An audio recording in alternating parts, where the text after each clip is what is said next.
Bridge আনছে, bridge দিতে খেলা কইছে 2 মেরে বলে ডানা দিব, কিন্তু এর মধ্যে আমরা ডানা পাইনি। কিন্তু ব্রিজটা যেরকম ভাবে দিছে আমার তেরে ওই আমার ঘর, আমার 1 বিঘা মাটি আমরা থাকার জায়গা, আমরা সারা বছর কোনো থাকি, আমরা খালি আসি উদু কাম করি এই জায়গা তাই ফিরে। আমার বাবার সম্পত্তি নাই, মায়ের ভাগ পাইছে ওই জায়গা মধ্যে আমরা থাকি। এরা ওরা শুধু করে ওরা ঘর দিয়ে সব ভাঙিয়ে দিছে। কামটা কেরা করছিল? তো আসামে করছিল। আসলে তো এই কামটা এবার করার জন্য কি ঘরটা আসলে তো ভাঙছে? পানি ডাইরেক্ট করে কোনটাই বাড়ি গেছে, সবাই কোয়া বস্তির মানুষ।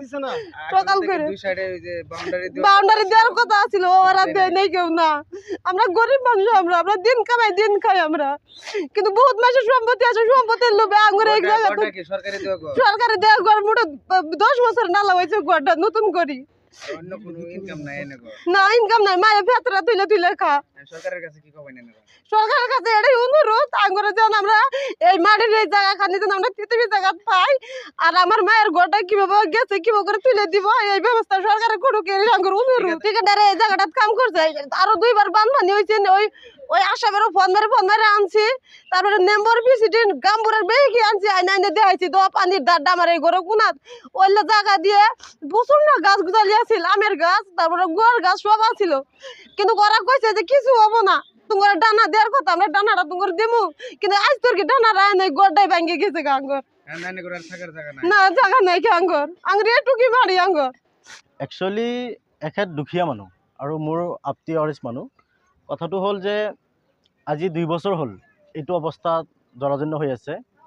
আমি পঞ্চায়তৰ তৰফৰ পৰা যোৱাবাৰ চেঞ্চাছ খুলিম বুলি আশা এটা আছিল, কিন্তু চেঞ্চাছটো খোলা নাছিল।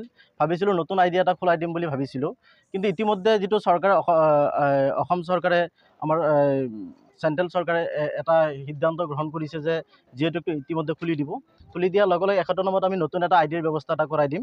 আৰু ইতিমধ্যে মই অলপ আগত আহি দেখা পাইছোঁ, যোৱাকালি আহিছিলোঁ, মই আহি ইয়াতে ফটো চটো মাৰি মই মণ্ডল অফিচত পঠাই দিছোঁ, আমাৰ গাঁওবুঢ়া চাবকো পঠাই দিছোঁ। তাৰপিছত মণ্ডলে কৈছে যে হেৰি আপোনালোকে এখন এপ্লিকেশ্যন লিখক আৰু এখন ৰিপৰ্ট ৰেডি কৰি আমাৰ অফিচলৈ প্ৰেৰণ কৰক। আজি মই আহিলোঁ, আহি আকৌ মণ্ডল অফিচত যোগাযোগ কৰিলোঁ। যোগাযোগ কৰাত মণ্ডল চাহেবে ক'লে যে আমাৰ ইয়াত এখন ফিল্ড অফিচাৰ আছে, ভাৰ্গৱজ্যোতি নাথ, তেখেত আহিব, আৰু তেখেত অহাৰ কাৰণে আমি ইয়াতে GPS ফটো ল'ব দিছে। আমি ইতিমধ্যে GPS ফটো লৈ লৈছোঁ। GPS ফটো লৈ তেখেতৰ হোৱাটছএপত আমি প্ৰেৰণ কৰিছোঁ। আমি অহা সোমবাৰে, অহাকালিতো ছানডে, গতিকে অহা সোমবাৰে আমি এখন ৰিপৰ্ট গাঁওবুঢ়া চাহাবৰ হাতত এখন ৰিপৰ্ট প্ৰেৰণ কৰি এখন এপ্লিকেশ্যন লিখি GPS ফটো 3টামান ছপাই আমি মণ্ডল অফিচলৈ প্ৰেৰণ কৰিম। আমি আশা ৰাখিছোঁ যে আমাৰ চাৰ্কল অফিচে আমাৰ ইয়াত বিশেষ ভূমিকা গ্ৰহণ কৰিব, আৰু যিহেতু এই দুখীয়া পৰিয়াল, ময়ো অসম চৰকাৰক কৰজোৰ অনুৰোধ কৰিছোঁ যাতে এই দুখীয়া পৰিয়ালটোক যাতে সকাহ প্ৰদান কৰে।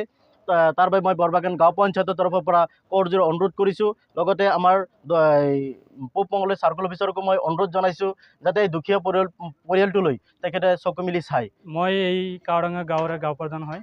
মই যোৱাকালি মঙলদৈত আছিলোঁ, যেতিয়া এই দুখীয়া মানুহজনৰ তাৰমানে এই কালভাৰ্টৰ সন্মুখতে ঘৰটো যেতিয়া এই লাহে লাহে তাৰমানে ভাঙি যাব ধৰিছিল, তেতিয়া মোক আমাৰ বৰবাগান গাঁও পঞ্চায়তৰ প্ৰাক্তন সভাপতিয়ে মোক জনাইছিল।